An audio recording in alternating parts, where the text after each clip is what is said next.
Hey everyone, welcome back. Here's how to fix the promo code not working on Uber Eats.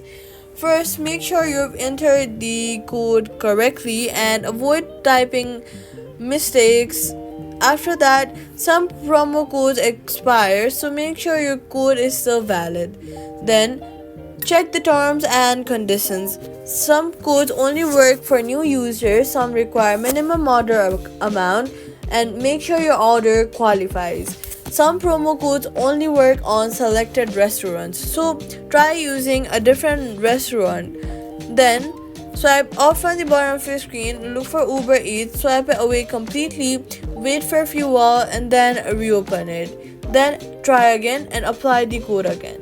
That's how to fix the Uber Eats promo code not working.